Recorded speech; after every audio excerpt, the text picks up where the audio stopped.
Bueno, buenos días a todas y todos. Muchas gracias por conectarse a esta actividad de la Convención Internacional de Humanidades, que se titula La razón en disputa. Es una actividad de debate novedosa, digamos, en el marco de este evento. Em, el inicio les voy a contar un poco sobre la actividad, les presentaré quiénes son los contrincantes, el evaluador invitado, y asimismo, pues cuáles son, digamos, las reglas y el manual de debate y pues los dictámenes. Mi nombre es Valentina Jiménez, voy a ser, digamos, la moderadora el día de hoy. Represento la Asociación Colombiana de Estudiantes de Filosofía, la Asociación de Estudiantes de Filosofía del Suroccidente Colombiano, perdón, FICBAN, y la revista Horizonte Independiente como columnista, ambos organizadores principales de la convención. Entonces les voy a contar un poco sobre la actividad. La razón en disputa es una actividad que comprende un espacio virtual de debate, argumentación y reflexión desde cada una de las áreas de las humanidades. En un momento. ¿Qué haciendo acá? Eso. Así, dos personas seleccionadas discutirán alrededor de una pregunta temática específica, cada una desde una postura totalmente contraria a la de su oponente. La persona que mejor defienda su perspectiva obtendrá un premio definido por el comité organizador de la CIH. El espacio tiene una duración aproximada de 1 hora y 45 minutos, máximo 2 horas. Digamos que hay 4 reglas primordiales, digamos, en este manual. El primero es, o la primera, pues, es que cada expositor tiene entre 15 y 20 minutos para presentar sus argumentos a favor de su postura.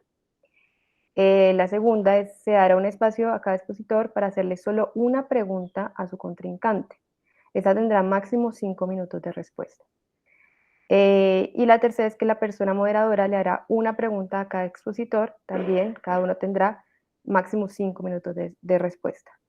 El día de hoy estamos pues, mediante una grabación, por problemas audiovisuales no pudimos transmitir, entonces en este sentido la cuarta regla en la que el público podría hacerle una pregunta a cada expositor, pues no va a ser posible, pero pues digamos que cada uno pues tendrá la oportunidad, aún así con las dos preguntas que se hagan entre cada uno y pues la moderación de poder como generar el debate sin problema. La evaluación, pues de acuerdo a la exposición y las respuestas de cada, pues a la pregunta, se tendrá en cuenta el uso del tiempo, la argumentación, la formulación de la pregunta y el uso del lenguaje. ¿Qué quiere decir eso? No se puede, por ejemplo, y es una de las reglas más básicas, digamos, de esta modalidad, no se puede hacer falacias ad hominem o contra la persona, porque pues dependiendo de la gravedad, o se le expulsa pues de la actividad, o le reducirá los puntos de evaluación. Entonces, digamos que pues, digamos, esta razón en disputa tiene 3 formas de voto para que quede impar, pero como el día de hoy no podemos hacer la transmisión, solamente será el voto del evaluador invitado, que ya presentaré a continuación. El dictamen, pues la persona ganadora, esto es también como un estímulo para que se genere un debate bastante nutrido, recibirá felicitaciones públicas que se presentarán a través de las redes sociales y la página web de la convención. Se le enviará un certificado y tendrá la posibilidad de elegir entre estas dos modalidades de premio. La primera es una publicación de columna de su autoría en la revista Horizonte Independiente y la segunda una exposición de una ponencia de su autoría fuera del evento del tema que guste. Claro, está bajo unos criterios de la revista Horizonte Independiente. Entonces, bajo estas reglas y estas ideas generales, vamos a discutir el día de hoy en el área de filosofía alrededor de la pregunta, ¿el estudio de la filosofía ayuda a formar sujetos morales y cívicos? Las dos respuestas posibles, sí o no. El evaluador invitado del día de hoy es el profesor Javier Zúñiga Buitrago, que es el profesor del Departamento de Filosofía de la Universidad del Valle, más especialista en ética y filosofía política. Es doctor en filosofía de la Universidad de Université d'Ottawa y en Canadá, y el magíster en filosofía de la Universidad del Valle Cali. El primer oponente, Ronald Danilo Álvarez Vera, defenderá el sí, es graduado en filosofía de la Universidad Nacional de Educación a Distancia, UNED España. Nos acompaña desde Ecuador, es investigador, divulgador y conferencista sobre ética aplicada. Es docente en establecimientos educativos tanto en Ecuador como en Chile. Segundo oponente es Luis Alejandro Barón Monsalve, que es estudiante de licenciatura en Filosofía de la Universidad del Valle, integrante de la Asociación de Estudiantes de Filosofía del Suroccidente Colombiano, FICBAN, del Comité Ejecutivo, y defenderá el día de hoy la postura no. Y yo, pues, moderación, Valentina Jiménez Bará, como ya me presenté. Entonces, ¿quién tendrá la razón? Y damos paso al debate. Ya saben, les recuerdo, 15 a 20 minutos para cada una de sus exposiciones. Empezamos con Ronald, luego sigue Alejandro, luego cada uno le formula una pregunta a su oponente, se responden máximo 5 minutos, luego yo les formulo una pregunta a cada uno y le responden en 5 minutos, para dar paso luego a el dictamen y la evaluación del profesor Javier Zúñiga.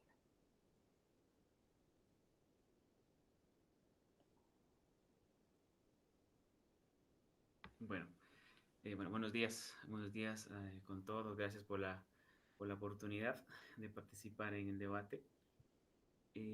Bueno, entonces, releyendo la pregunta, ¿el estudio de la filosofía ayuda a formar sujetos morales y cívicos? Claro, mi postura es que sí, mm, debido a que solo existen sujetos morales y cívicos dentro de una comunidad. Y es ahí donde la filosofía, bueno, nació y está en constante evolución, ya que el ser humano es sinónimo de un dinamismo. Ahora bien, un sujeto moral y cívico es alguien que conoce y respeta dentro de lo posible las normas de cierta comunidad. ¿Cuál? Según mi postura, sino una disciplina que cuestione, estudie y diseccione el comportamiento humano con una mirada global, como es la filosofía. Es que ya que esta disciplina sirve precisamente para forjar el carácter del ser humano, que será fundamental a la hora de que una persona empieza a relacionarse con los demás, no solo dentro de su ambiente conocido, familiar, sino dentro de su comunidad y después al mundo entero. El comportamiento de una persona es el reflejo de lo que se le ha sido inculcado. Es evidente que hay casos excepcionales donde la persona sale de la norma, de lo establecido, debido a que es imposible que todas las personas vivan las mismas experiencias y se relacionen de la misma manera con los demás. Pues bien, el objetivo de la filosofía no es crear ni seguir reglas absolutistas que deben ser cumplidas a cabalidad por todos los ciudadanos, sino más bien de generar oportunidades, avivar el deseo inherente del ser humano por cuestionar lo preestablecido. Es precisamente en esa indagación que la filosofía, por decirlo de una manera, deconstruye los conceptos y trasluce la naturaleza humana para tratar de entenderla, reinterpretarla y proyectarla siempre hacia algo mejor. Todo ser humano es un producto, un resultado de lo que han hecho de él, es decir, de todo el conocimiento que ha adquirido y de las experiencias que ha atravesado inevitablemente al formar parte de una sociedad en particular. Los seres humanos somos lo que la cultura, en definitiva, lo que el entorno nos va impregnando a lo largo de toda nuestra vida, de nuestra biografía, podemos decir. Es por ello que la filosofía, como una herramienta más de la cultura, proporciona conocimiento y sobre todo, más importante, es sabiduría para interpretar y repensar la realidad en la que vivimos.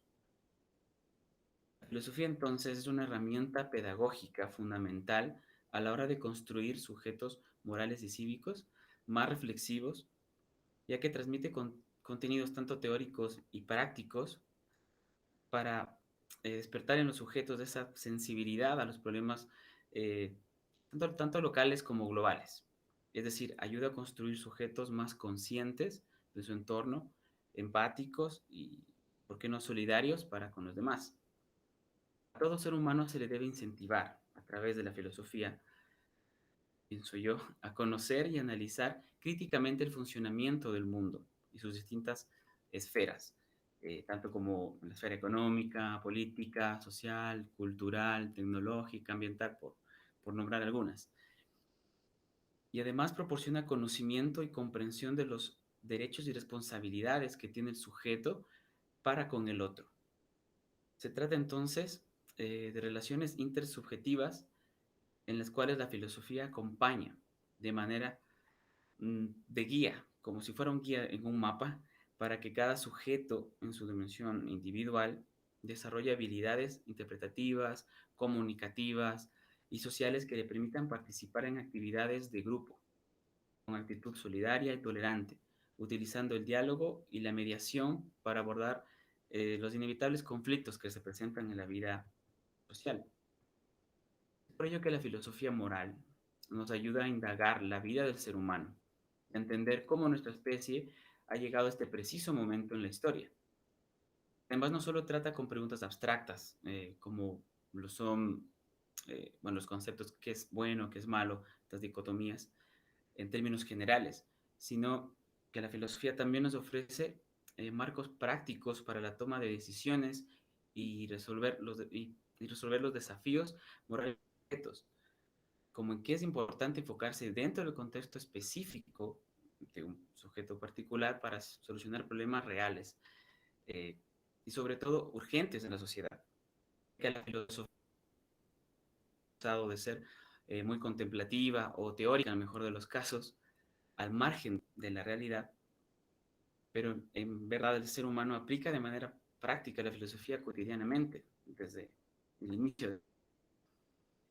Por un ejemplo, cuando ayudamos a un adulto mayor, a una persona que necesita nuestra ayuda, a un no vidente a cruzar la calle, lo hacemos porque nos preocupamos por esa persona.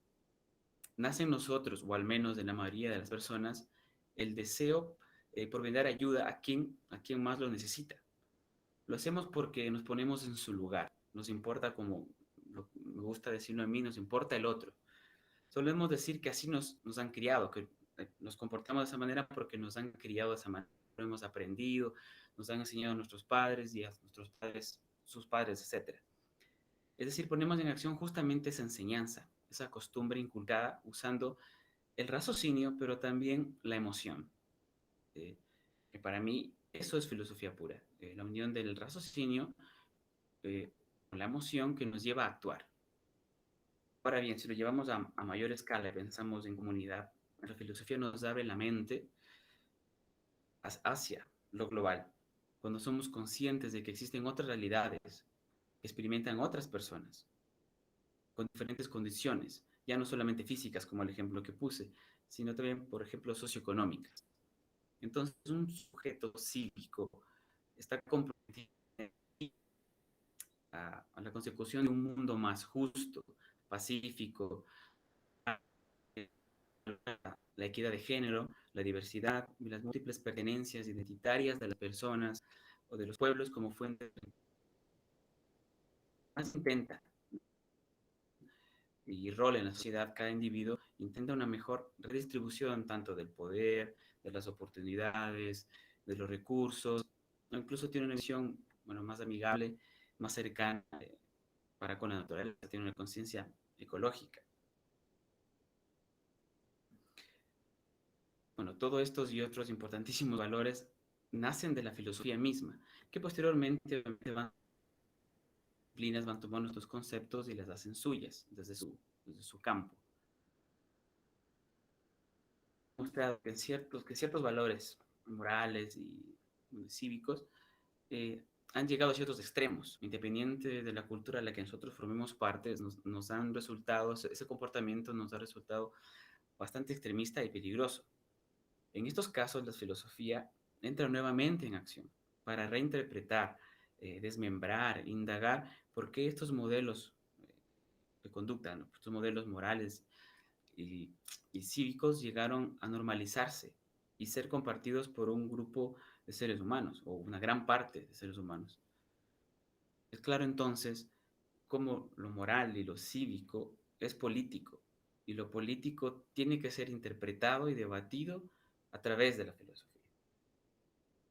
Los valores morales y cívicos nos interpelan, los heredamos, y es precisamente ahí donde la filosofía nos ayuda a releerlos, a reinterpretar el mundo. La filosofía también nos brinda nuevas perspectivas con el fin de construir la realidad para descubrir esos hilos invisibles o tal vez demasiado visibles que ya se encuentran normalizados y nunca se cuestionan. Además, la filosofía también nos ayuda a develar la lucha de poderes, los intereses políticos, económicos que influyen y marcan todas nuestras vidas. En definitiva, a mí no existe la moral sin un sujeto, ni el sujeto sin la filosofía. Y de la misma manera, no puede haber una mejora y transformación en el ser humano sin la base ni el acompañamiento constante de la filosofía, ya que la desvalorización de la importancia filosófica en la educación genera sujetos cada vez más alejados de sí mismos, de sus familias, de su comunidad, alienados de la realidad inmediata, en cierta manera encapsulados, ajenos del mundo que los necesita, como si fueran archipiélagos que forman parte de un mismo océano. ¿Qué mejor ejemplo que la pandemia para sacar a relucir la problemática moral? Más de un año y medio que venimos combatiendo con este virus que ha remecido al mundo entero. Las normas de bioseguridad, de higiene que se han implementado nos afectan a todos.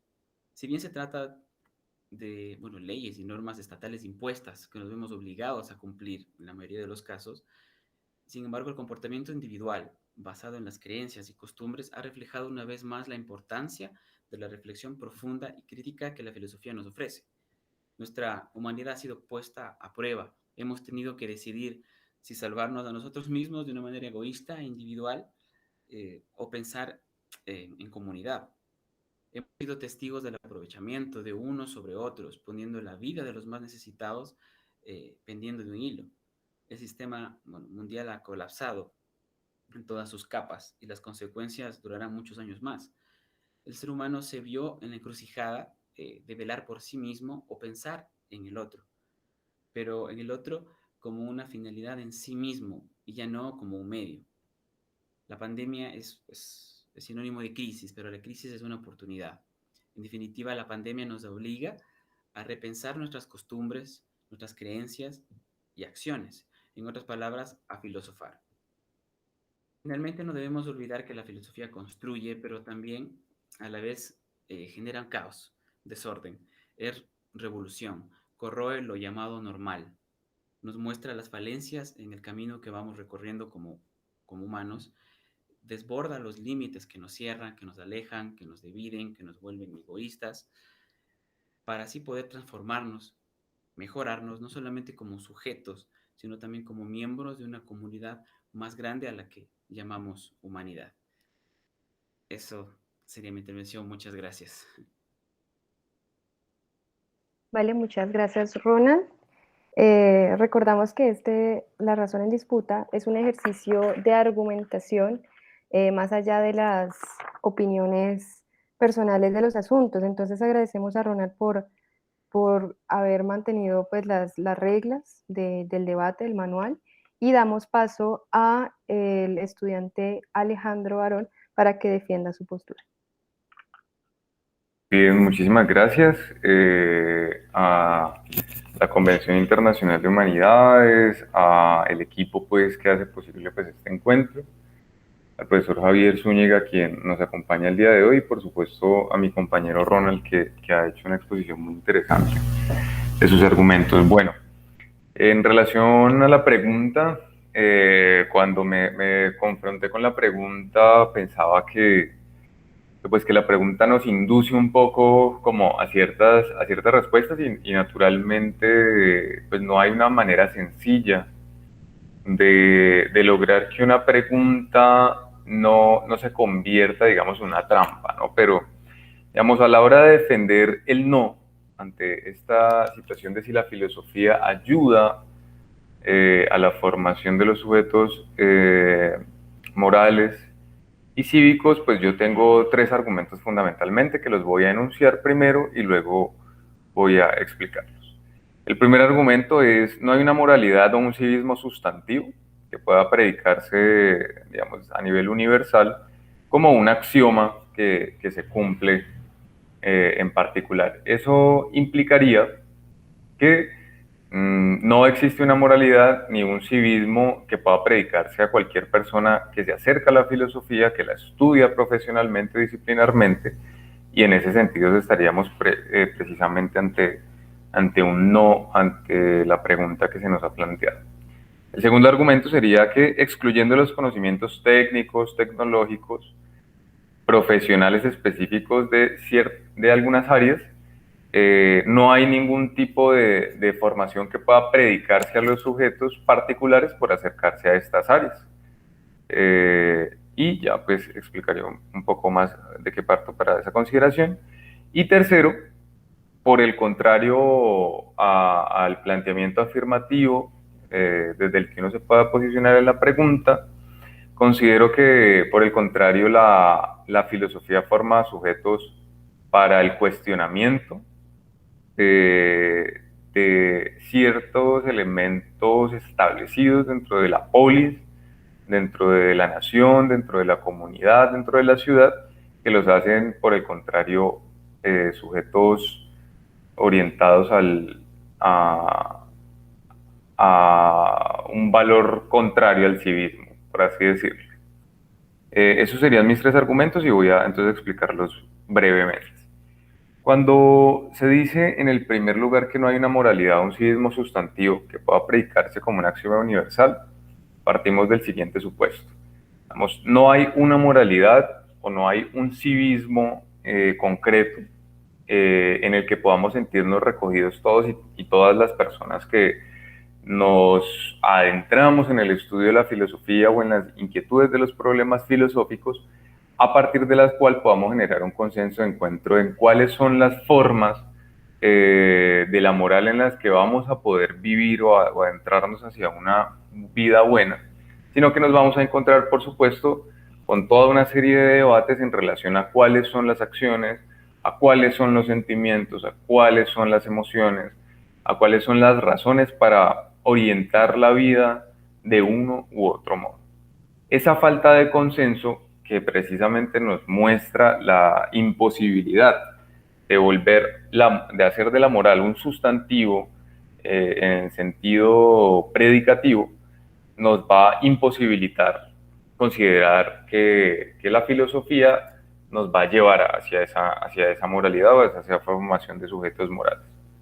Por el contrario, digo yo que la filosofía nos permite explorar las diferentes formas de la moralidad, las diferentes formas que los sujetos establecen y pueden relacionarse con el fenómeno de la moral y la ética, y pese a que eso puede brindar herramientas para el conocimiento teórico de estas diferentes posturas, de estos diferentes fenómenos que se relacionan con el entorno de lo ético y moral humano, no hay en la filosofía necesariamente una invitación a suscribirse o adscribirse a una u otra expresión de ellas.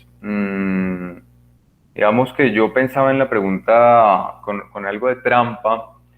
Cuando yo me enfrento a la pregunta, ¿la filosofía forma sujetos morales y cívicos? Entonces yo me pregunto, ¿la medicina forma sujetos saludables? ¿El arte forma sujetos creativos? Uno quisiera pensar que sí, en los tres casos, que no, al menos uno estaría tentado a pensar que no debería existir la contradicción entre este tipo de formaciones. Digamos, un nutricionista, uno esperaría que no sufra de comorbilidades por problemas de alimentación. Uno esperaría que un licenciado en educación física haga deporte, pero digamos que no es una exigencia que pueda hacérsele al sujeto por el acercamiento que tiene a diferentes formas pues, de la educación en ese sentido. El segundo argumento es, excluyendo los aspectos técnicos, tecnológicos y profesionales específicos de cada área, no hay unas cualidades que se puedan predicar a cada sujeto en formación. Entonces, digamos que yo pienso en esto cuando pienso en el acercamiento a la filosofía o el estudio de la filosofía. No tendría por qué demandar, en sentido estricto, del sujeto una responsabilidad que aplica para absolutamente todo el cuerpo de la ciudadanía, y es ser un mejor ciudadano. Digamos, esa prescripción que ya es en sí misma una prescripción moral. no rehuye precisamente a una cosa fundamental, y es que no hay una sola forma de ser ciudadano, o no hay una sola forma de entender la ciudadanía. Yo no soy, mi relación con la ciudad, mi relación con la polis, mi relación con el cuerpo social, dentro del cual yo me suscribo, está mediada por una excelsa cantidad pues, de fenómenos, de circunstancias, ideas, pensamientos, emociones, que no puede constituir una experiencia replicable. Sabemos y conocemos perfectamente, al menos en el marco de la modernidad y de la época contemporánea, de lo problemáticas que son estas experiencias que quieren hacer que los sujetos sean un solo tipo de ciudadano, que de la moralidad cívica llevan al totalitarismo político. Algo bastante peligroso pues en la historia humana, y por lo mismo yo diría algo que no debería ser reivindicable para ninguna disciplina. Creo que la ciudadanía es una elección libre, la ciudadanía debe ser un ejercicio donde naturalmente en vida del respeto a los derechos humanos y en vida del respeto a la dignidad humana del otro, tiene que no obstante, tener un margen amplio de posibilidad de acción, de capacidad de agencia, de recursos de los cuales se pueda constituir una ciudadanía diferente. No podemos decir que la ciudadanía se experimenta igual para la mujer y para el hombre, para los diferentes grupos étnicos, para las diferentes y los diferentes individuos de acuerdo a su clase social. Vemos que la ciudadanía es una experiencia que se construye no solamente en torno a un tipo de formación y a un tipo de encuentros culturales, al acceso a la literatura filosófica, sino que se construye con años de experiencia en relación a muchas cosas. Por eso en la filosofía hablamos del cosmopolitanismo como un valor de la ilustración que se nos va a legar precisamente para pensarnos no como circunscritos a los valores propios de una nación, de una polis, sino tal vez de valores que se comparten de manera un poco más universal y en cierta abstracción. Y solo desde esa consideración ya empezamos a entender que no es la filosofía propiamente dicha, no es ningún tipo de formación propiamente dicha la que va configurando esencialmente los rasgos de la ciudadanía, y por lo mismo no debería ser una exigencia, no debería considerarse a la filosofía como una herramienta para ese elemento. Yo tengo una visión en ese sentido, claro, un tanto más conservadora del problema, un tanto más escéptica, también si se quiere, de que la filosofía realmente, pese a todas sus virtudes, que las reconozco y las defiendo siempre, debe desmitificarse en ese sentido. Y el tercer argumento es, por el contrario, la filosofía forma sujetos que cuestionan los valores inherentes a la polis, cuestionan los valores instaurados de la ciudadanía. Y recordemos pues que en últimas, en no pocas ocasiones, la ideología, ciertos preceptos morales y políticos dentro de una ciudad, dentro de una nación, dentro de una sociedad determinada, son un reflejo institucional de ciertos valores compartidos por el statu quo.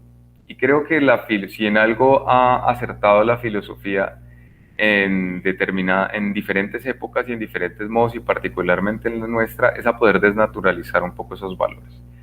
Y eso, si nos atenemos pues un poco a la definición canónica del civismo, del respeto por los valores de la ciudad, del respeto por los valores de la nación, nos conduce precisamente a pensar que la filosofía no solamente no forma sujetos cívicos, sino que no debería hacerlo. Debería formar sujetos para cuestionar los valores que han sido instaurados dentro de un pacto social que naturalmente siempre tiene contradicciones y elementos dialécticos a mejorar.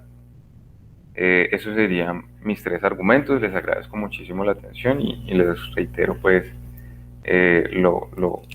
la feliz circunstancia de participar en este espacio que representa. Vale, muchísimas gracias Alejandro por respetar todas las reglas y por la argumentación. Quisiera entonces que empezara usted para darle la pregunta a Ronald para poder ampliar sus argumentaciones justamente en este debate.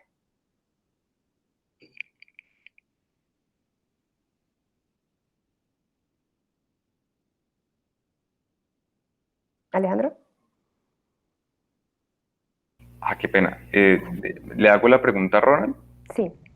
Perfecto. Vale, no, Ronald, muchísimas gracias. Creo que tu exposición fue una exposición bastante completa y dentro de lo que alcancé a tomar, notaba que, bueno, en algún momento sostenías que hay unos valores que nacen de la filosofía y lo relacionabas un poco con el asunto de la empatía, de la capacidad de poder estar en el lugar del otro.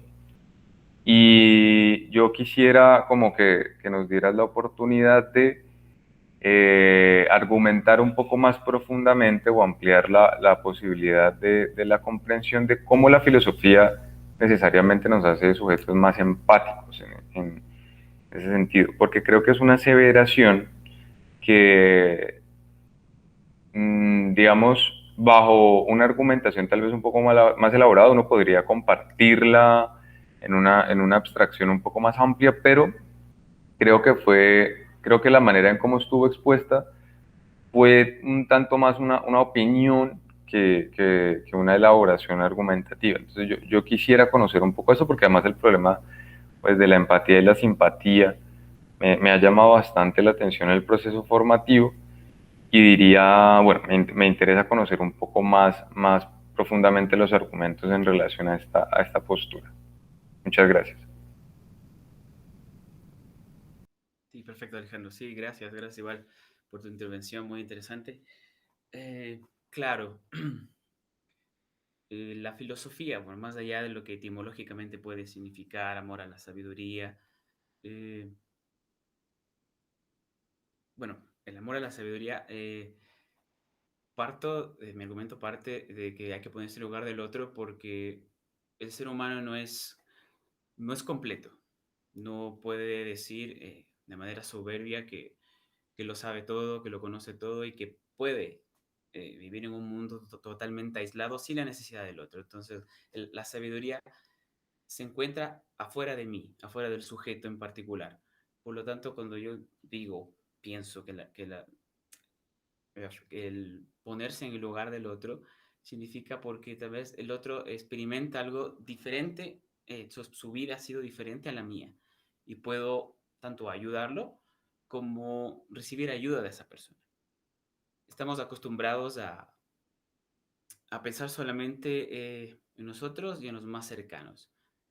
Por eso puse el ejemplo de ayudar a alguien a cruzar la calle, cosas así, o el tema en este momento de la pandemia, una persona que ya está vacunada, eh, nadie lo ve, nadie lo obliga, depende de él, a pesar que está vacunado, se cree que no puede pasar el virus a otra persona, puede no ponerse la mascarilla, no cuidarse, no ponerse alcohol, y que no le importe a los demás. Entonces, para mí la filosofía parte de la búsqueda hacia a la sabiduría, pero la sabiduría también se encuentra en el otro y que el ser humano no puede vivir solo. Por ejemplo, en una sociedad, si somos 8.000 millones de seres humanos y mañana todos queremos ser ermitaños y nos alejamos cada uno en su terreno, inevitablemente nos extinguiríamos porque necesitamos del otro, necesitamos de la comunidad, por más que es verdad, como también lo dije yo y también lo mencionabas tú, sí, recordamos la historia, ha habido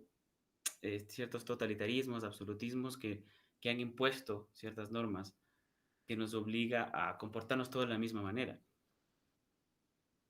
Claro, como tú decías, para mí la empatía, bueno, es muy difícil de poder explicar, tal vez la filosofía no es, bueno, no puede darte tal vez evidencia científica de lo que puede decirse que es la empatía, pero creo que menciona Hannah Arendt, que es lo humano es relacionarse con el otro, es justamente ponerse en el lugar del otro para juntos construir algo. Por eso mi postura es que la filosofía sí ayuda a construir sujetos morales y cívicos, porque más allá de que sí, también deconstruye, como tú decías, también puedes construir debate y está en contra, es un antagonista de lo establecido. La filosofía también nos une, porque como tú decías también en una parte, que no todos somos médicos, claro, es cierto, y sin embargo nos enfermamos, pero todos somos filósofos. Y dentro de la filosofía, que es diálogo, también es unión, también es, más allá del término compasión, pero es ponerse en el lugar del otro, de la perspectiva del otro, más allá que es imposible, la experiencia es intransferible, pero eso nos llega a unir. Por lo tanto, yo soy partidario de una nueva pedagogía, por ejemplo, una pedagogía reformada donde la filosofía sea revalorada, porque actualmente se encuentra, bueno, de la jerarquización, las ciencias duras están arriba y la academia se ha encargado un poco de eso. Se debe retomar el valor que tiene la filosofía, más allá solamente, o sea, solamente que sea contemplar el ser o las grandes preguntas, aterrizarlo al campo social práctico que la filosofía nos otorga. Cuando un niño habla, debate con sus padres, y luego con sus vecinos, y luego en un establecimiento educativo, eso es filosofía pura para mí. Espero haber respondido un poco a tu pregunta.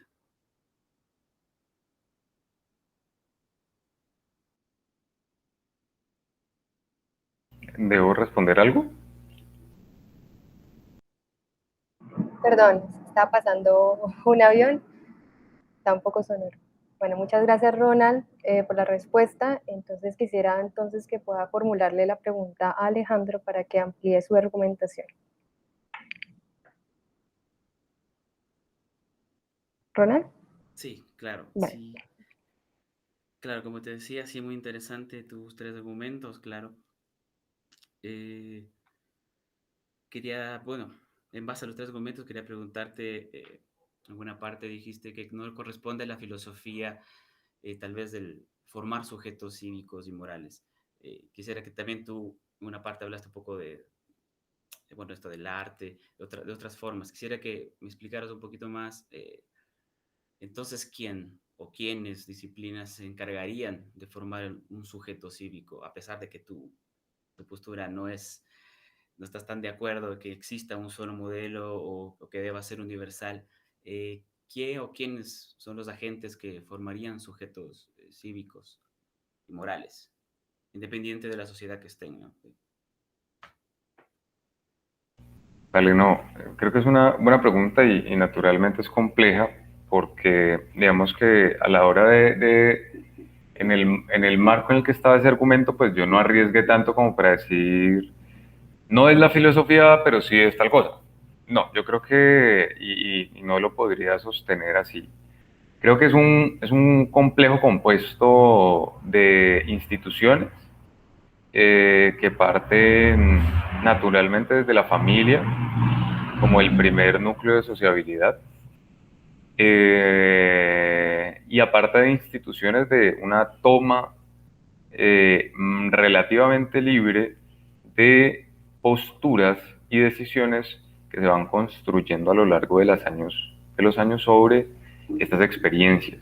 Digamos que no creo que haya una disciplina propiamente a la que se le pueda predicar el estudio, bueno, el estudio sí, la filosofía sí, el estudio de la moral y de la ética, pero no de la formación de sujetos morales y éticos, que debe partir más, pienso yo, de la construcción relativamente libre, insisto, de la relación con la moral, la sociedad y la cultura.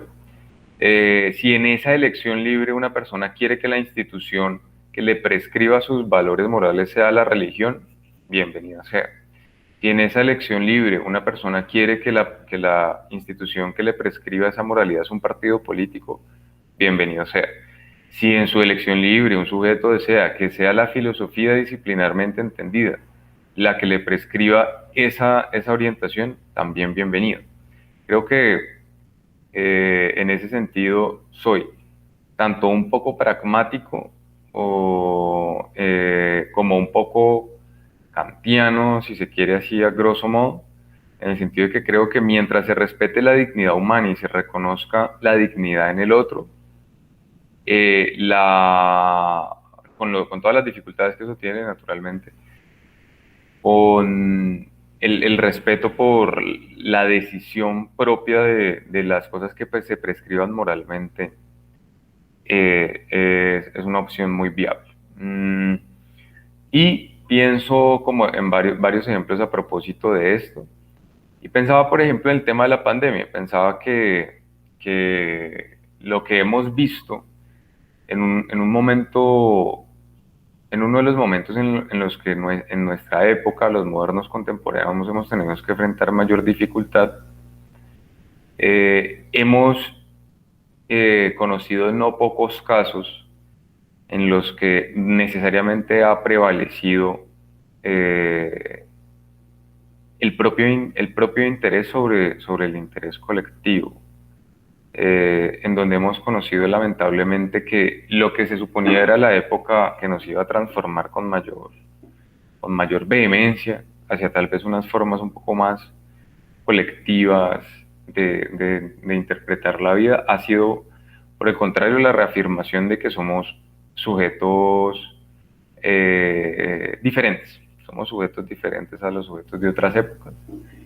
Eh, y que hacen falta mucho más que espacios disciplinares para que prescriban la formación de la ética. Hace falta el fortalecimiento desde una visión conservadora de ciertas instituciones que puedan ser un poco más claras a la hora de transmitir las necesidades de valores. Hace falta un poco de libertad en relación a la manera en cómo se viven las decisiones morales y también cómo a partir de ahí generamos un espectro de tolerancia crítica lo suficientemente amplio como para dejar de, de tratar de vulnerar las decisiones del otro y de la otra que están ahí. Y en ese sentido creo que a lo que iba en concreto es, no creo que haya una disciplina a la que pueda predicársele la formación de sujetos morales. Creo que es un compuesto muy complejo de valores que se van transmitiendo, de instituciones que la transmiten y de decisiones relativamente libres. Y digo, insisto en lo relativo, es porque no soy un profeta de la libertad. Creo que la libertad, y en ese sentido soy crítico materialista y creo que la libertad es un concepto con demasiados pocos significantes en la realidad y en ese sentido preferiría hablar de prácticas de libertad, de expresiones de libertad, pero no de una libertad total. Así que creo que hacia eso iba un poco también de manera un poco más profunda con el argumento. Gracias por tu pregunta. Vale, muchas gracias Alejandro. Entonces, damos paso a las preguntas que se hacen desde la moderación, es decir, desde la Convención Internacional de Humanidades. Empezamos por Ronald. Te pregunto, ¿la conceptualización, teorización, es una característica o al menos un potencial de la filosofía? Dentro de la conceptualización se encuentran múltiples formas de ver un asunto en concreto y así los disensos son comunes. Esta falta de consenso cancelaría la capacidad práctica de ayudar a formar sujetos morales y cívicos. Tienes máximo 5 minutos de respuesta. Sí, claro, la falta de consenso, obvio que eh, imposibilita, digamos, que la filosofía salga del marco teórico y sea práctico, ¿no? Como lo dije igual en la parte de la intervención, la filosofía se le acusa mucho que sea muy teórica, muy contemplativa y que no aterrice, digamos, en las necesidades actuales y dependiente de qué parte del planeta estemos hablando. Pero más allá, creo que eso no es una culpa en sí, bueno, más, no es más que culpable, no es una responsabilidad en sí misma de la filosofía, sino de las burocracias que existen tal vez dentro de, bueno, del sistema humano. Otros intereses políticos, económicos, como bien decía también Alejandro, el tema de la pandemia, que ha demostrado que somos más egoístas justamente porque no nos ponemos en acuerdo y generar consensos para, por ejemplo, dar vacunas. Si me sobran vacunas, un país tiene muchas vacunas, 3, 4 por un solo ciudadano, otros no tienen ninguna. Eso si utilizamos las herramientas que nos da la filosofía, como lo decía yo, mi postura de pensar en el otro, de mis necesidades, de ser empático con el otro, donarlas en este caso, que estoy poniendo un ejemplo actual, podemos decirlo. La filosofía nos ayuda a crear consenso, o sea, nos ayuda a reunirnos, a debatir y a dar soluciones, porque no necesariamente todos tenemos que llegar a la misma solución. Y tomo un poco igual las palabras que decía Alejandro, que lo importante es la dignidad, eh, más allá de cualquier moral universal. Y justamente la dignidad es pensar en el otro, el concepto de dignidad es lo que es digno para mí, también lo quiero para el otro, el respeto que quiero para mí, lo quiero para el otro. Y la filosofía nos ayuda a eso. Entonces, respondiendo a tu pregunta, la filosofía práctica, que todo ciudadano lo hace, cualquier niño, cualquier persona, de, día a día, cotidianamente, le pone en acción, nos puede ayudar a generar un gran cambio. Pero lamentablemente en el sistema que estamos, donde hay intereses políticos, económicos, globales, que no nos dejan y aparentemente la filosofía no serviría, no nos llevaría a nada, no tiene sentido incluso para muchos currículos académicos, cada vez está menos, es justamente porque no les da un beneficio, no les da un beneficio económico tal vez, y se preocupan de sus propios intereses, y la pandemia de esa manera lo ha demostrado. Entonces, para mí la filosofía ayuda a crear consensos, pero es la falta de filosofía, la falta de diálogo, la falta de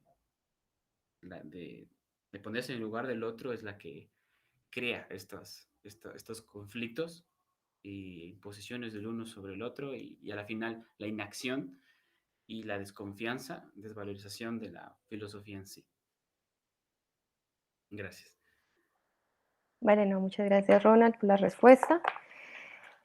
Continuaría con la pregunta dirigida a Alejandro, y es que pues la pregunta general del debate, la filosofía ayuda a formar sujetos morales y cívicos, pues realmente tiene y cuenta pues con distintos elementos que coloquialmente hablando pueden llamarse, digamos, corchadores. O sea, se pueden percibir desde distintos puntos de vista y argumentar, claro está, desde estos. Entonces, uno de los aspectos que se encuentran en esta pregunta es el sentido de ayudar a. Bajo esa idea de ayudar a, pues en la argumentación que sostuvo Alejandro,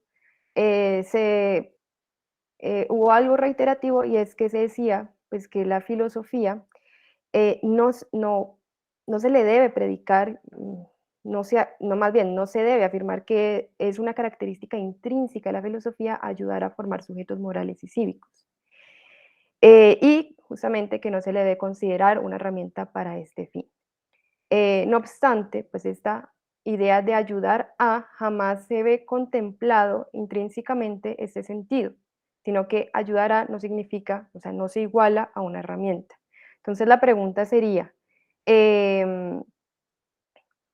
pues teniendo en cuenta que no se está predicando, no se está definiendo como una característica intrínseca de la filosofía ser una herramienta para ayudar a formar sujetos morales y cívicos, la filosofía, desde el carácter simplemente de ayuda y no como herramienta, podría formar sujetos morales y cívicos, repitiendo incluso la pregunta inicial del debate, pero desde el sentido de ayuda. Vale, lo que pasa es que, ¿qué pienso yo?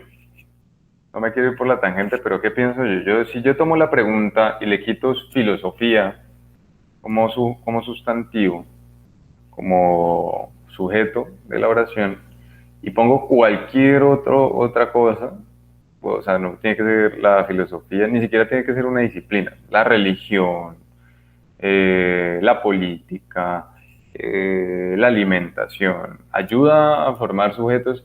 Entonces creo que para todas, para todas podríamos decir, si tenemos una visión demasiado abstracta y no tenemos un consenso, que es claro el punto de partida de esto, no hay un consenso sobre lo que es la moralidad y el civismo, entonces a todas uno podría responder que sí. Entonces, pero listo, no me voy a ir por la tangente en ese sentido. Voy a responder a la pregunta concretamente, y es, no vista como una herramienta para ello y no teniendo que predicar de ella la necesaria orientación hacia la formación de sujetos morales y cívicos, claro, claro. El conocimiento de las diferentes expresiones de la moralidad y el civismo, por supuesto, puede ser una herramienta, bueno, no una herramienta, puede ser un punto de partida para dignificar la vida humana.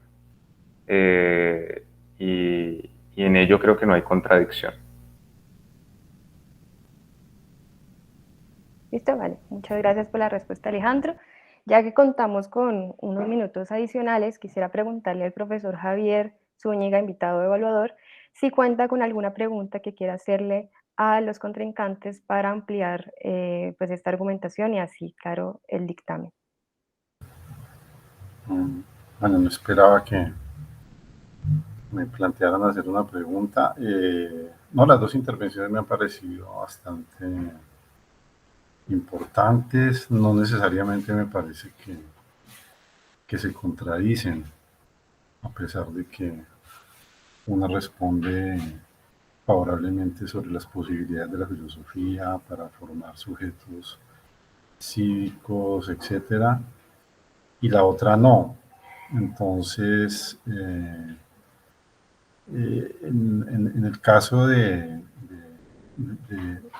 Ronald, me parece que allí cabe un poco más de especificación acerca de las posibilidades de la empatía, o sea, concretas, digamos, si quieren ustedes, sobre una base más eh, etológica, es decir, si de alguna manera se puede probar con conocimientos contemporáneos, ¿no? Creo que es una pregunta demasiado abierta, pero creo que hacia allí va algo de la primatología, por ejemplo, y es que si a fin de cuentas evolutivamente estamos dotados, o la evolución nos ha dotado de posibilidades de empatía, o no.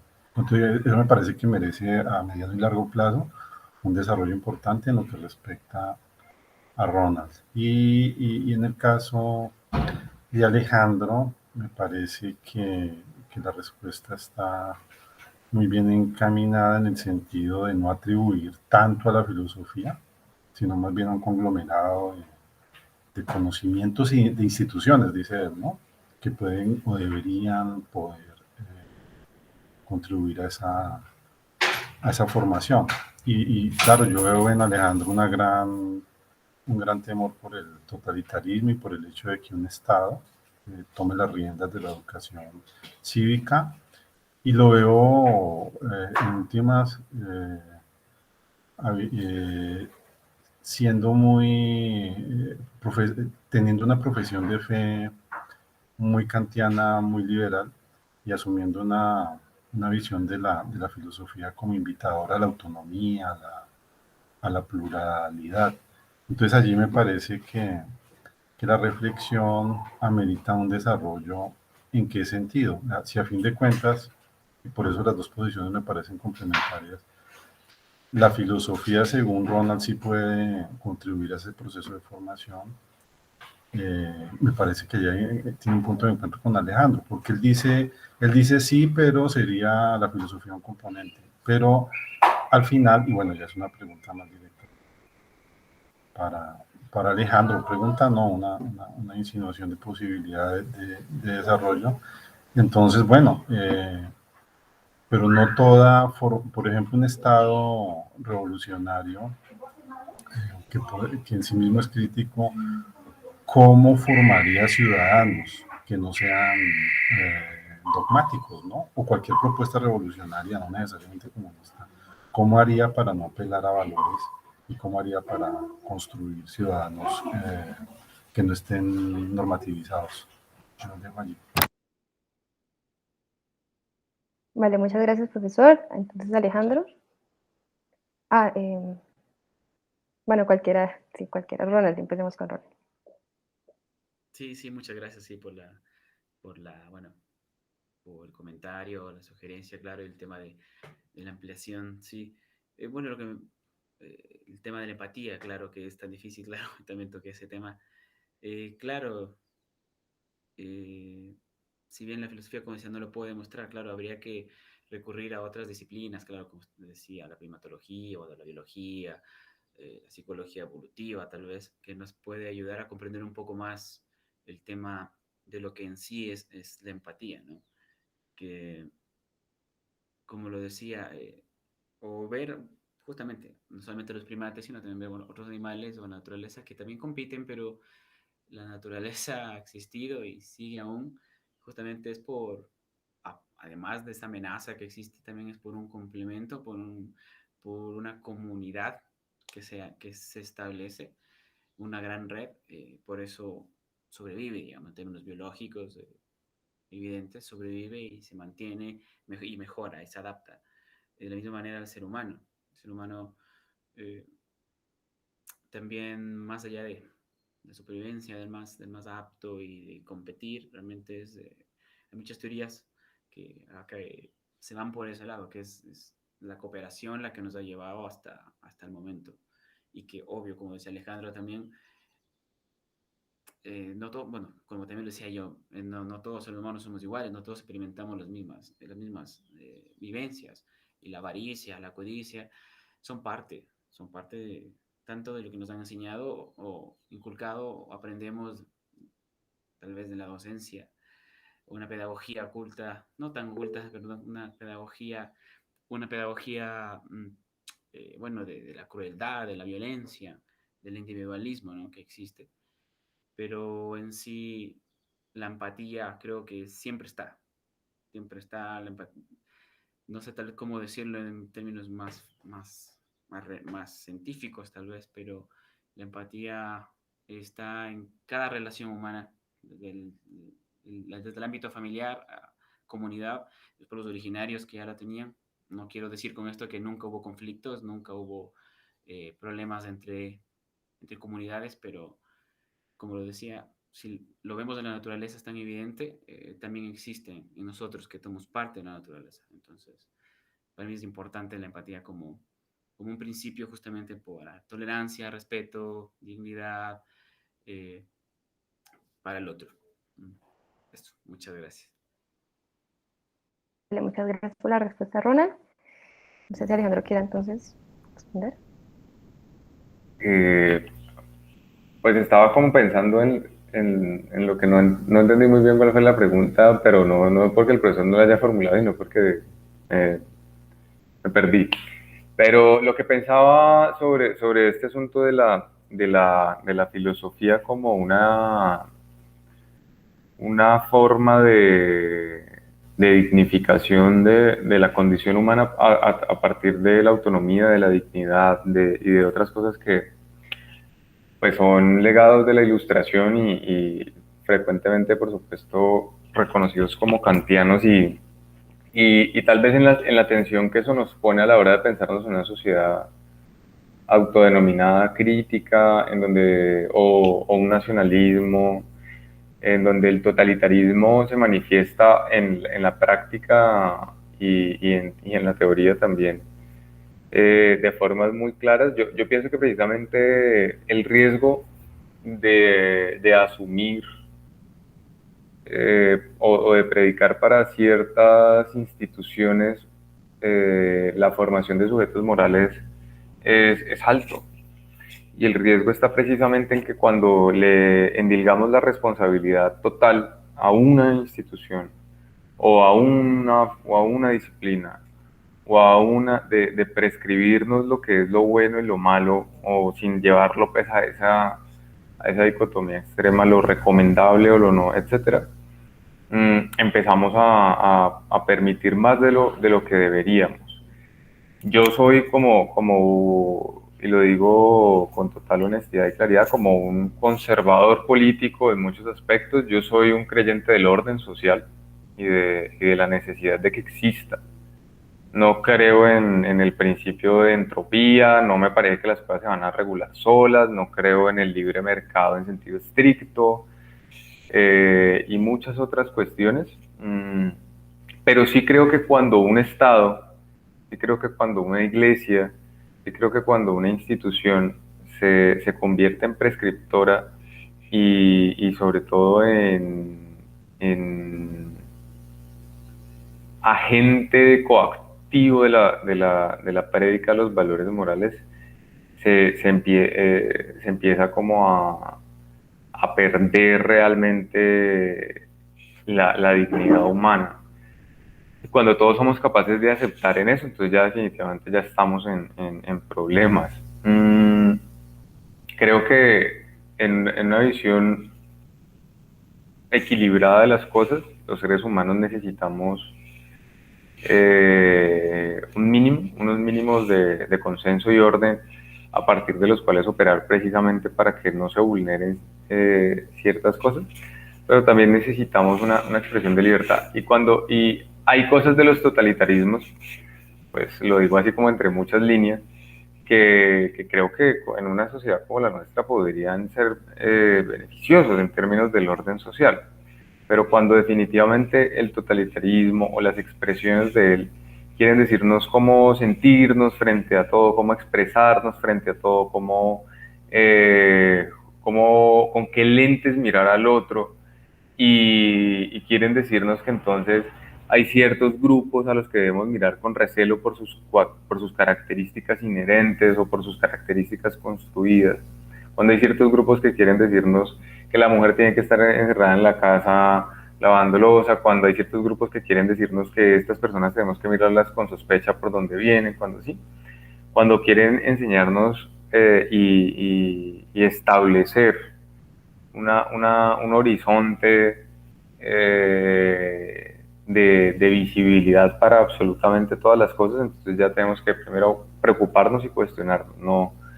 Entonces en ese sentido no le rehuyo a la idea de que definitivamente sí necesitamos instituciones diversas, de las cuales los sujetos puedan tomar partido, sobre las cuales los sujetos puedan decidir en un marco de relativa libertad qué es lo que quieren tomar de esas instituciones, qué es lo que quieren tomar de las cosas buenas y malas que ofrecen cada una, porque ninguna por sí misma puede ofrecerlo todo.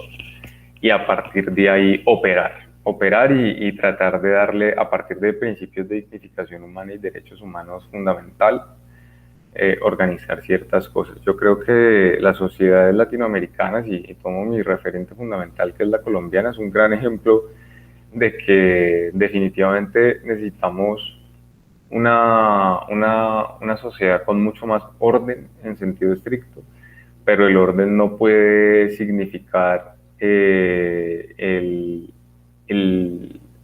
atropello a la dignidad humana. Creo que la sociedad colombiana tiene vastas experiencias de violencia, donde hemos visto que tratar de infundir el orden a partir de la fuerza termina en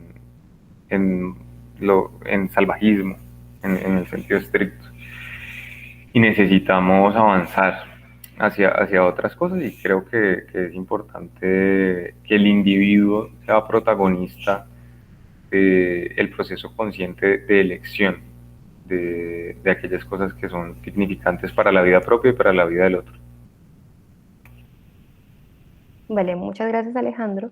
De nuevo, como contamos con algunos minutos adicionales, quisiera saber ya después de estas argumentaciones que dieron, las preguntas que se hicieron, preguntas que hicimos desde la moderación, las preguntas desde el profesor invitado Javier Zúñiga, si cuentan con comentarios o argumentaciones finales ya para dar clausura o bueno, cierre a sus intervenciones y ya poder pasar al dictamen. ¿Alguno, Ronald? ¿Alejandro? Vale, listo. Pues muchísimas gracias en serio por cumplir con todas las reglas que se les especificó al principio. Los debates con respeto son posibles. A veces es un poco cotidiano ver que pues, se incumplen, digamos, estas ideas de respeto cuando se dan argumentaciones, y la idea es que la filosofía pueda defenderla ante todo. Entonces agradezco haber seguido estas reglas, haber dado argumentaciones en torno a esta pregunta tan importante, como dije, también un poco corchadora, pero pues que nos dio paso a esta nutrida argumentación. En ese sentido, vamos a dar unos 5 minutos de espera para que el profesor Javier Zúñiga, como invitado evaluador, pueda analizar las distintas intervenciones y así dar un dictamen. Lamentamos de nuevo pues, que esto no haya podido ser transmitido en el canal de YouTube. Las intervenciones y las preguntas del público también pudieron haber sido más orientadoras a esta argumentación y pues claro, esta pues su evaluación hubiese sido también muy recibida y nutritiva. Entonces, pues ya para próximas actividades evitaremos justamente estos problemas audiovisuales y aún así creo que logramos un muy buen debate. Entonces, demos la espera y muchas gracias. Para el día de hoy, en la tarde a las 5 p.m., será la exposición de arte Fine Art del profesor Libardo Antonio González Osorio de la Facultad de Artes Integradas de la Universidad del Valle, Cali, Colombia. Asimismo, es licenciado en Artes Plásticas de la Universidad de La Sabana. Él argumentará, pues, desde la antropología, pues, sus obras, porque son varias fotografías con distintas intervenciones, pues cuál es el carácter, digamos, humanista de esta obra que expone. Entonces, espero que no se lo pierdan. También pues, se hará una transmisión en vivo y pues les invito a participar igualmente. Y asimismo, pues, a participar de las distintas actividades que se realizarán en esta semana y en las próximas. Actividades que van desde ponencia, obras de arte o exposición de arte, lectura de texto, que son lecturas de textos de autoría propia, o bueno, de autoría, y como vimos, pues diálogos interdisciplinares y la razón en disputa.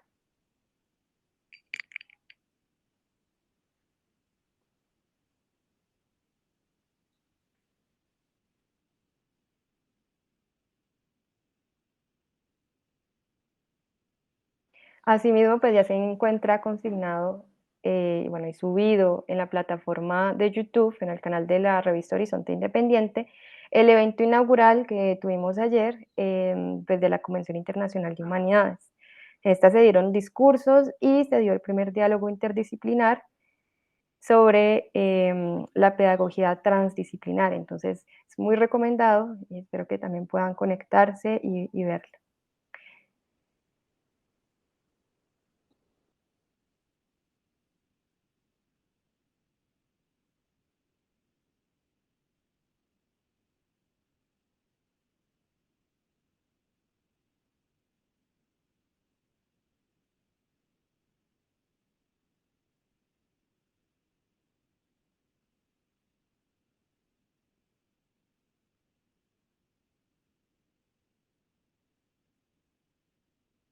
Disculpa, Valentina, ¿las actividades presenciales se están desarrollando en algún sitio en particular o una universidad?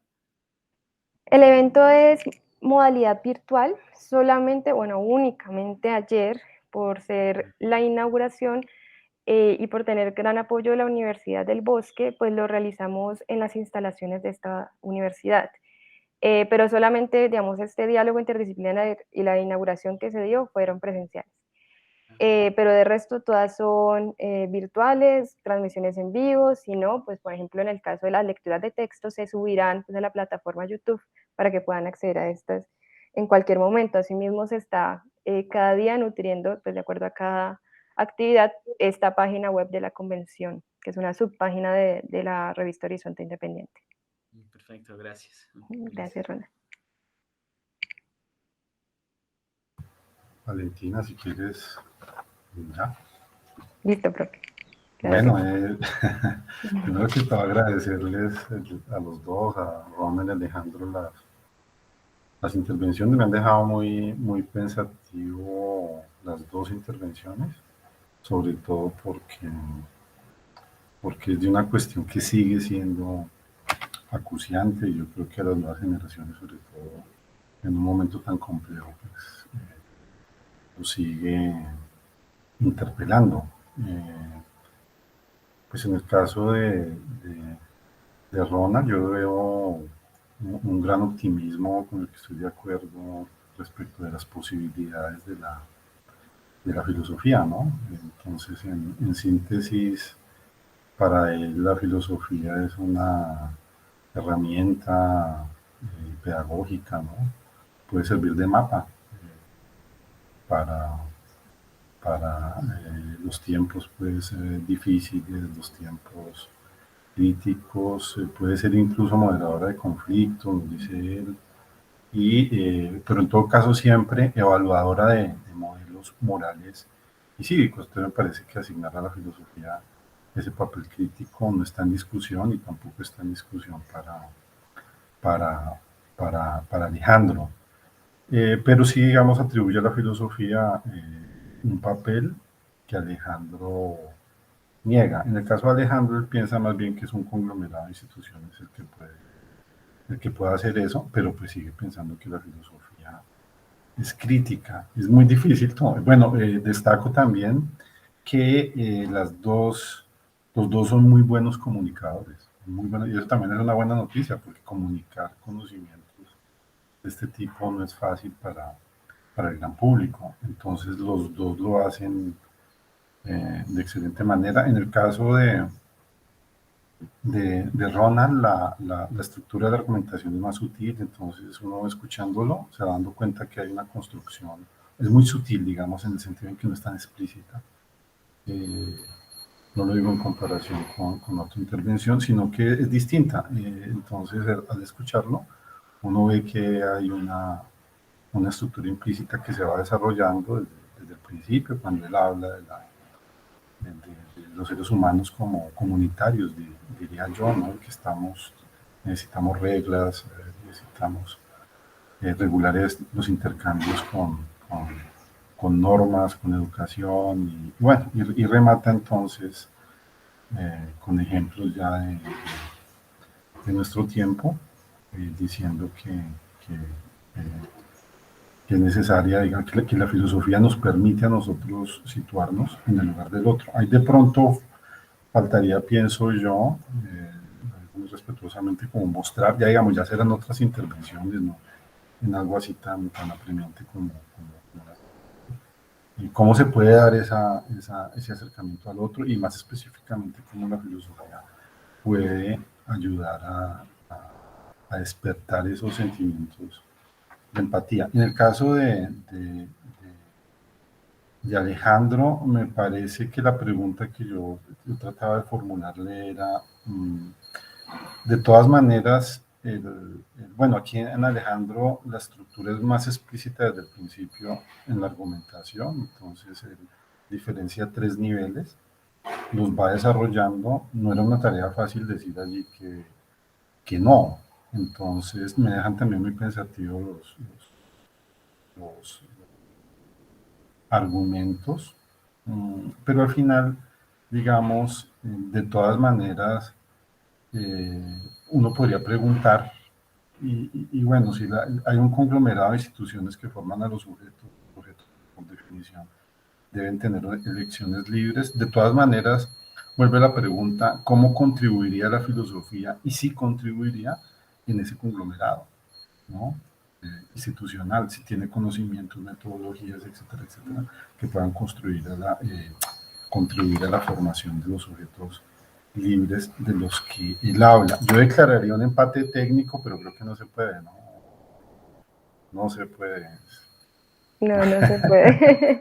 Es Ok. duro, está reñida Sí, claro. la argumentación. Está muy reñida la argumentación. Yo diría que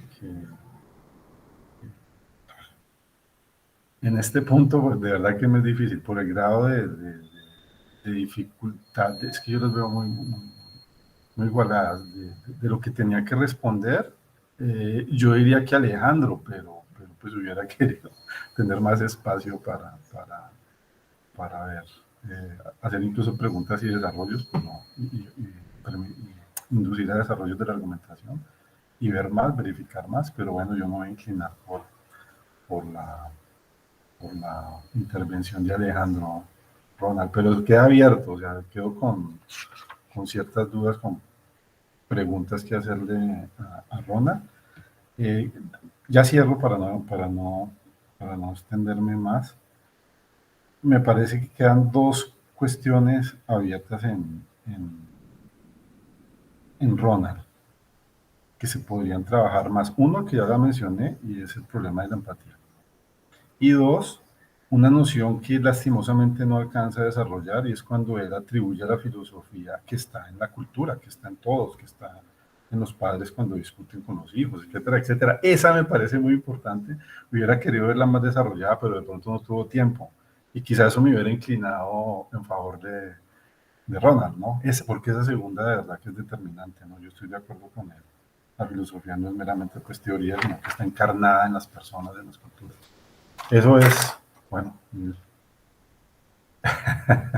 muy bien. ¿Ya? Vale, muchísimas gracias, profesor, por el dictamen. Recordamos que este contó con estos elementos: el uso del tiempo, la argumentación, la formulación de la pregunta y el uso del lenguaje. Fue muy reñido el debate, realmente hubo muy buenas argumentaciones. Agradecemos a ambos participantes por aventarse, digamos, a este ejercicio de escucha del otro, de diálogo y así también de poner en contraposición posturas tan distantes, pero al tiempo pues tan unidas. Estas preguntas de la razón en disputa son realmente falsos dilemas, como les decíamos, tienen elementos de los que se pueden tomar muchísimas formas argumentales y pues más allá, como les decíamos, de la postura, es la argumentación la que nos importa más pues en esta modalidad. Entonces, muchísimas gracias en serio, profesor Javier Zúñiga. Voy a volver a presentarlo. Es profesor del Departamento de Filosofía de la Universidad del Valle. Sus áreas de trabajo son ética y filosofía política, entonces muy pertinentes para justamente esta pregunta que orienta el debate. Escuchamos a Ronald Danilo Álvarez defendiendo el sí, que es graduado en Filosofía de la Universidad Nacional de Educación a Distancia UNED España, y asimismo, pues, divulgador, investigador, conferencista sobre ética aplicada y docente en establecimientos educativos tanto en Ecuador como en Chile. Muchísimas gracias, Ronald. Realmente muy buen ejercicio de argumentación.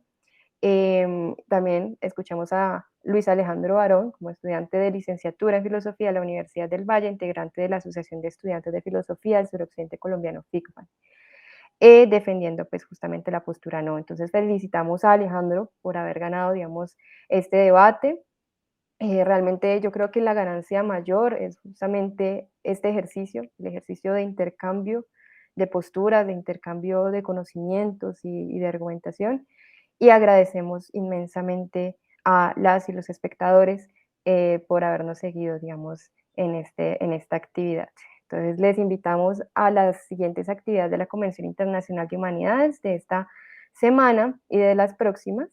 Ya saben que en la tarde a las 5 contaremos con una exposición de arte del área de antropología con el profesor Libardo González de la Facultad de Artes Integradas de la Universidad del Valle con su obra Fine Art.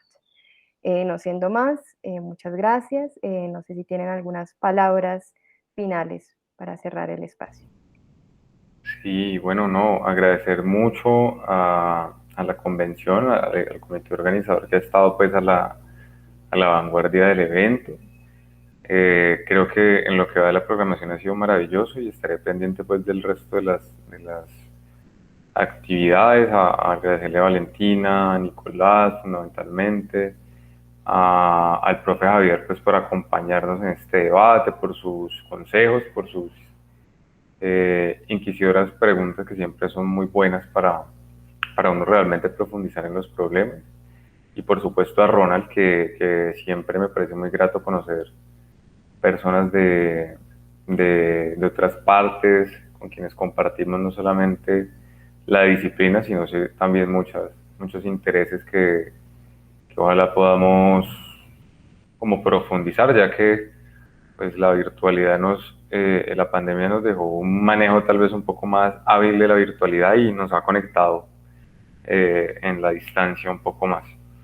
Y bueno, no, agradecerles como este espacio, creo que he aprendido mucho, creo que en medio como de las tribulaciones de mi cotidianidad actual, pues ha sido como muy refrescante poder estar acá. Así que muchas gracias.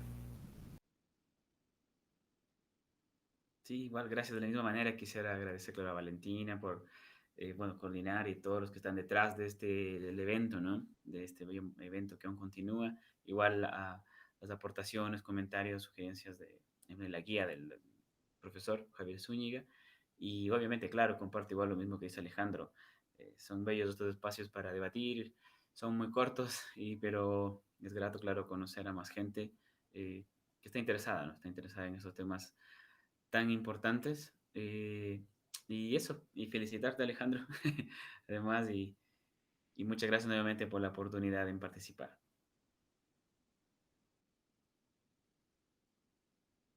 Vale, muchísimas gracias por esas palabras, por la participación y muchas gracias por el dictamen, profesor Javier Zúñiga.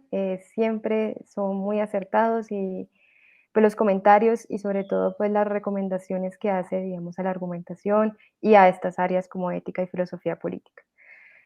Nada, Muchas pues, gracias por la invitación, Chava, y gracias a ti, Ronald, Alejandro, a vale. Valentina, a los organizadores. Feliz día a Ecuador también. Gracias. Chao, chao, gracias.